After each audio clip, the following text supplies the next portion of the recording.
Hello hello hello, कैसे हैं बच्चों? आप लोग बेहतरीन होंगे। आप सबको पता है कि भाई आप सबके मन में एक चीज़ है कि दुष्यंत सर तो बहुत सक्सेसफुल टीचर हैं। लेकिन अब मैं आपको थोड़ा सा पास्ट में लेके जाता हूँ। भाई साहब 2007 की अगर मैं बात करूँ तो मैंने सीएस प्रोफेशनल का एग्ज़ाम दिया, ठीक है।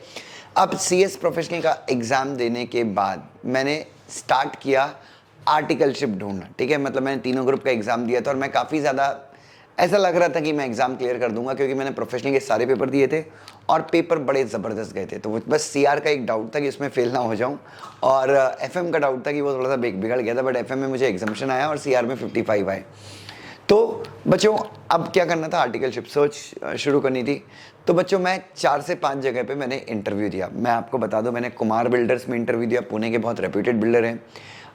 शायद आपने कंपनी का नाम सुना होगा, कमिंस करके, कमिंस लिस्टेड कंपनी है, वहाँ पे इंटरव्यू दिया, वहाँ भी मेरा सिलेक्शन नहीं हुआ। देन एक विश्वास बोकिल एंड कंपनी करके एक प्रैक्टिसिंग कंपनी सेक्रेटरी थे, मैंने वहाँ पर एक इंटरव्यू दिया। 3-4 जगहों पर मैंने इंटरव्यू दिया और अपने पवन चांडक सर के यहाँ भी इंटरव्यू दिया, सीएस पवन चांडक जो अभी सेंट्रल काउंसिल के मेंबर हैं। तो इतनी सारी जगहों पे मैंने इंटरव्यू दिया, बट कहीं पर भी मैं सिलेक्ट नहीं हुआ। बच्चों काफ़ी हताश, काफ़ी निराश हो गया कि यार इतने सारे इंटरव्यूज़ देने के बाद सिलेक्ट क्यों नहीं हो रहा हूँ। तो फिर मैंने एक लिस्ट बनाई, उन सारे रीजंस की सूची बनाई जिसके कारण मैं, और ये कब हो गया था, मेरा एग्ज़ाम हुआ था जनवरी में, मेरे ख्याल से जनवरी 2 या 3 को मेरा एग्ज़ाम खत्म हो गया था। तो उसके एक महीने के अंदर मैं लगभग ये सारे प्रॉब्लम्स आने शुरू हो गए थे। मतलब एक महीने के अंदर कम से कम 6-7 रिजेक्शन, रिजल्ट नहीं आया था, ठीक है। तो यार अब अपन ने देखा कि यार अपन कहाँ पे चूक रहे हैं, कहाँ पे गलतियाँ हो रही हैं, अपन क्यों सिलेक्ट नहीं हो रहे हैं। तो सबसे बड़ा रीज़न जो मेरे ना सिलेक्ट होने का था बच्चों, वो यही था कि मैं मतलब क्या ही बोलूँ, मैं कंपनी लॉ रट्टा मार के ही सीएस बना था। रट्टा मार के मतलब एकेडमिकली थियोरेटिकली मैं काफ़ी स्ट्रॉन्ग था, बट प्रैक्टिकली ज़ीरो था बच्चों, ठीक है। जो आप में से बहुत सारे बच्चे गलती करते हैं। बेयर एक्ट क्या होती है ये मुझे पता नहीं था, सेक्शंस क्या होते हैं मुझे पता नहीं था। बस ये था कि अगर आप मुझसे पूछें कि भाई इंडिपेंडेंट डायरेक्टर क्या होता है, मैं आपको ये बता सकता था क्या होता है, बट मुझे ये नहीं पता था कि ये कहाँ पे लिखा है, क्या है इसके प्रोवाइजर्स वगैरह, मुझे पता नहीं थे। डायरेक्टर को रिमूव कैसे करना है ये मुझे पता था, बट ये कहाँ लिखा है ये मुझे पता नहीं था। कैसे पढ़ना है मुझे कुछ पता नहीं था बच्चों। तो ये एक बहुत बड़ी गलती आप लोग भी कर रहे हैं। अगर आप लोग इस गलती को सुधार लें तो आगे जाके काफ़ी फ़ायदा होगा, नहीं तो बहुत स्ट्रगल करना पड़ेगा।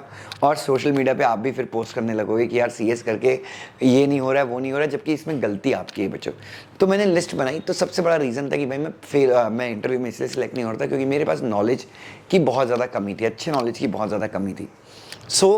बच्चों मैंने सबसे पहले क्या किया, मैंने अपनी लाइब्रेरी का सब्सक्रिप्शन लिया। मैंने लाइब्रेरी जो मैं पढ़ाई एग्ज़ाम के टाइम पे पढ़ता था, मैंने वो लाइब्रेरी को वापस से ज्वाइन किया, ठीक है। लगभग मेरे ख्याल से 15 दिन का या 1 महीने का कुछ तो मैंने सब्सक्रिप्शन लिया था। और मीनवाइल मैंने सारी कंपनीज़ में अप्लाई करना शुरू कर दिया था। अप्लाई कैसे करता था ये, इसके ऊपर मैं ऑलरेडी वीडियो बना चुका हूँ। अब बच्चों फिर मैंने क्या किया बच्चों, सारी कंपनीज़ को अप्लाई करना शुरू किया और मैंने साइड बाई साइड अपनी पढ़ाई शुरू रखी। अब बच्चों पढ़ाई भी शुरू रखी, बट पढ़ाई भी शुरू की, और मैंने सीएस एग्जीक्यूटिव का कंपनी लॉ का मॉड्यूल लिया और मैंने उससे पढ़ाई करना शुरू किया।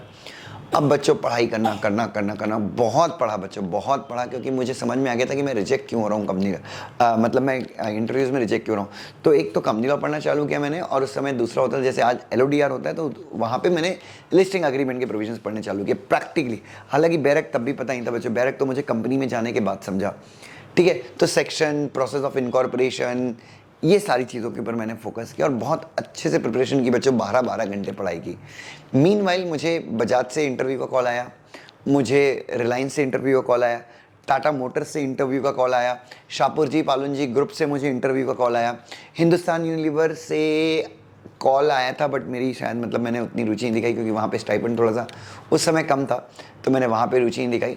तो रिलायंस में सबसे पहले, रिलायंस मेरा सपना था बच्चों, एज अ स्टूडेंट बच्चों, आप सबका भी सपना होगा। तो रिलायंस देखते हैं, मुकेश अंबानी, धीरू भाई अंबानी।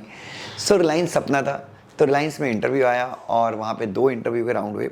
और मीनवाइल मेरा रिजल्ट भी आ चुका था बच्चों, तब तक फरवरी आ चुका था और मेरा रिजल्ट भी आ चुका था। तीनों ग्रुप मेरे एक साथ क्लियर भी हो गए थे। मैं रिलायंस में गया, रिलायंस में इंटरव्यू दिया। रिलायंस में 2 राउंड हुए मेरे। पहला राउंड श्रीधर सर ने लिया, दूसरा राउंड मेरा रमेश दमानी सर ने लिया, and both the rounds I cleared, और बहुत अच्छा मैंने परफॉर्म किया इंटरव्यू में। रिलायंस के इंटरव्यू में मुझे पहली बार समझ में आया कि बैरक क्या होता है।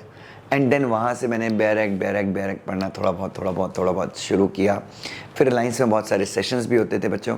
तो बच्चों आप सबसे इम्पॉर्टेंट चीज़ ये है बच्चों कि अगर आप सच में अपने करियर में एज अ सी एस कुछ करना चाहते हैं, as a C S LLB कुछ करना चाहते हैं, तो सबसे इम्पॉर्टेंट चीज़ है बच्चों, आप ना पास होने का मत सोचिए कि यार मेरे को ना एग्जीक्यूटिव पास होना है, फाइनल पास होना है। बच्चों नॉलेज होगा तो आप पास हो जाएंगे। प्लीज़ मैं आप सबसे हाथ जोड़ के गुजारिश करूँगा बच्चों, अपने नॉलेज के टर्म्स में बात कीजिए बच्चों। नॉलेज होना चाहिए, एक एक सेक्शन, रूल, सब रूल, क्लॉजेज, बच्चों एवरीथिंग यू शुड नो कहाँ पे लिखा। और बच्चों आपका माइंड बहुत फास्ट है अभी। अगर आप बच्चों, प्रॉब्लम ये है ना कि आपको बस ये सोचते हो कि एग्ज़ाम पास हो जाना है। एग्ज़ाम के पहले एक दिन पहले कोई टीचर मैराथन ले रहा है, उसमें 2000 वॉचिंग होते हैं।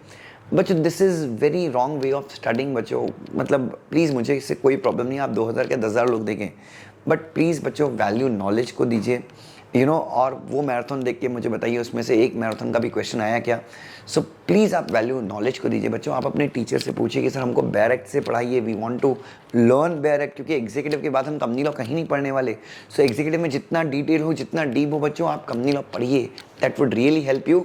और फिर फाइनल में तो आप करेंगे, बट आगे बच्चों एग्जीक्यूटिव का कंपनी लॉ आपको बहुत ज़्यादा काम आएगा। Love you so much, God bless you.